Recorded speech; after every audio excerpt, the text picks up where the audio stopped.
तारकासुर भगवान शिव की भक्ति करने में बैठ गए, शिवाराधना में बैठ गए।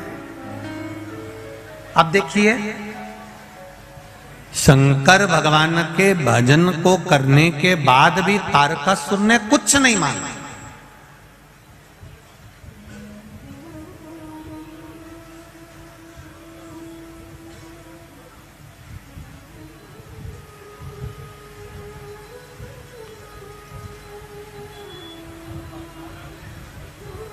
प्रसाद का एक मतलब अच्छे से समझिए जरा।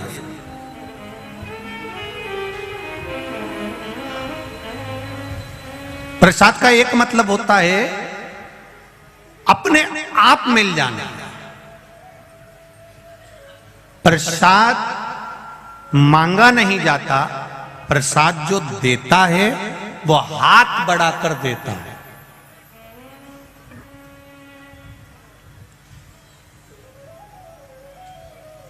और बहुत ध्यान दीजिएगा जरा थोड़ा सा, एक वो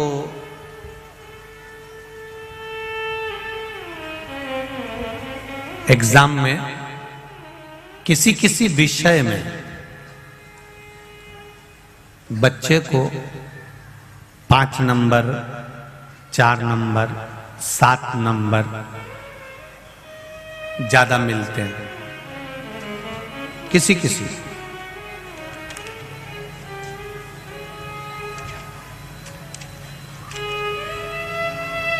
और जब उस बच्चे को 2-4 नंबर, 5 नंबर ज्यादा मिलते हैं तो उसको अंग्रेजी में ग्रेस बोलते हैं, इतना नंबर ज्यादा मिला।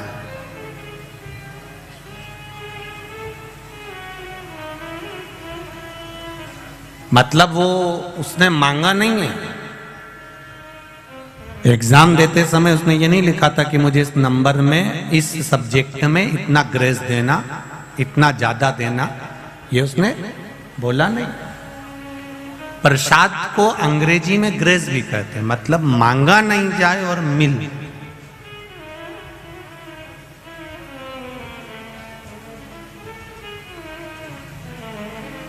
तारकासुर ने कुछ नहीं मांगा देवाधिदेव महादेव से, फिर भी तारकासुर को सब मिल गया।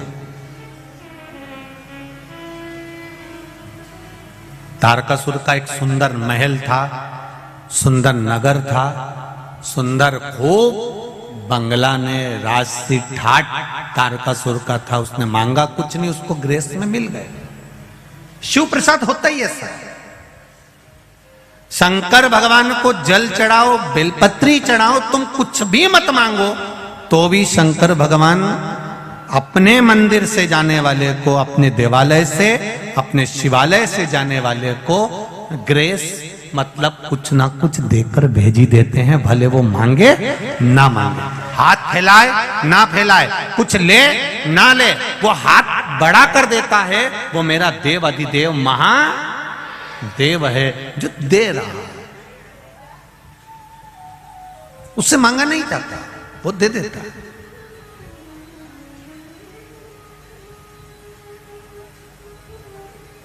खाली न जाता कोई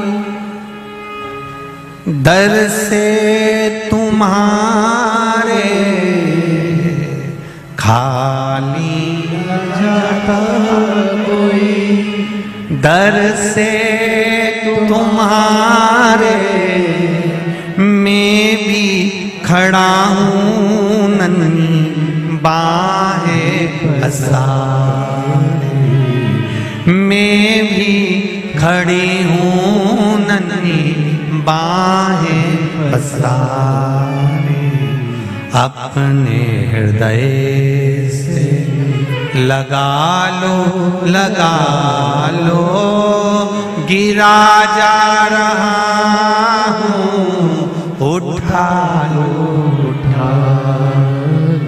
प्रभु अपने दर से, अब तो न टालो गिरा जा रहा हूँ, उठा लो।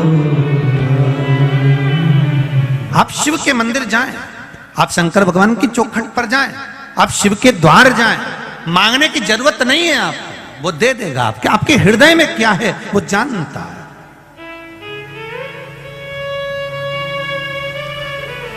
अभी इंदौर की कथा किस किसने सुनी थी टीवी पर? हाथ उठाओ जरा, जिसने सुनी। सबने सुनी है? धरो धरो, वापिस धरो। ठीक है। इंदौर की कथा में एक बात कही थी कि ब्रह्मा जी के सामने ब्रह्माणी ने, ब्रह्मा जी के सामने सरस्वती ने, ब्रह्मा जी के सामने वीणा देवी ने अहंकार के शब्द कह दिए थे कि मुझ में इतना स्वर है, मुझ में इतना ज्ञान है। तब ब्रह्मा जी ने कह दिया था कि तुम्हें शंकर भगवान के पास जाना पड़ेगा। तुम रुका जी के पास गई, तुम रुका जी ने उनको ज्ञान नहीं दिया, तब जाकर शिव जी ने उनको शास्त्रीय संगीत का सुर प्रदान किया। जब सरस्वती माता को स्वर दे दिया गया, जब सरस्वती माता को भगवान शंकर ने, नटराज ने सब कुछ दे दिया, तब माता सरस्वती ने नटराज से कहा, भोलेनाथ जी से कहा, मेरे लिए भी तो कोई आज्ञा करो। आपने मुझे इतना दिया है तो मैं गुरु दीक्षा में आपको क्या, मैं आपको क्या प्रदान करूं? ये प्रसंग उस दिन रह गया था। आज अनंग त्रयोदशी के दिन ये प्रसंग वापिस आया है, इसको अच्छे से सुनना। भगवान शंकर जी से, नटराज जी से सरस्वती जी कह रही हैं कि आपने मुझे स्वर दिया, आपने मुझे संगीत दिया, आपने मुझे सब कुछ प्रदान करा। अब मेरा भी तो फर्ज बनता है, मेरा भी तो कोई फर्ज है कि अपने गुरु को कुछ दूं। मैं अपने गुरु को मैं कुछ प्रदान करूं, ये मेरा फर्ज है। क्या दूं मैं आपको? देवादिदेव महादेव ने जो मांगा वो संपूर्ण विश्व के कल्याण के लिए मांगा। क्या मांगा मेरे महादेव ने? मेरे महादेव ने कहा, वीणा देवी, सरस्वती सुनो, जैसे जरासंध और दुर्योधन ने जो मांगा था, भीम के हृदय की बात आपने माता पार्वती को बताई थी। बस मेरे शिवालय में, मेरे मंदिर में, मेरे देवालय में कोई जल चढ़ाने आए या बेलपत्र चढ़ाने आए या भूल से भी मेरी देहली पर चढ़ जाए, उसके मन में क्या चल रहा है आप तुरंत बस नंदी से जाकर कह देना, नंदी मुझे बता देगा। मैं शाम को प्रदोष काल के समय रोज भ्रमण पर जाता हूं, मैं कल्याण कर दूंगा। बस इतनी सी। अब वीणा देवी सरस्वती का काम क्या है?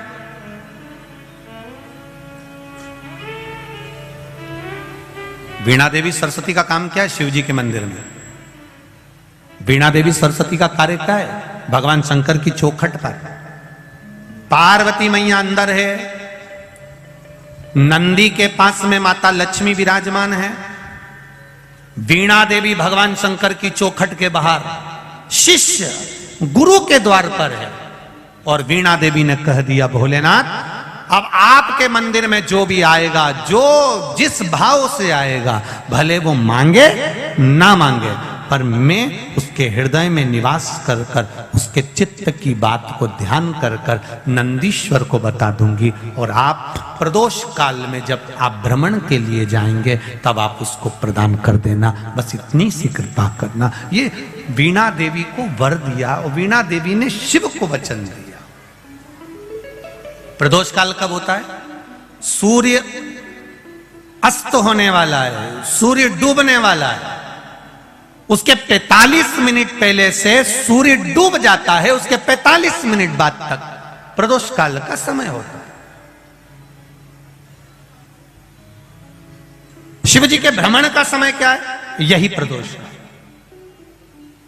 प्रतिदिन मेरे देवादिदेव महादेव भ्रमण पर निकलते, प्रतिदिन।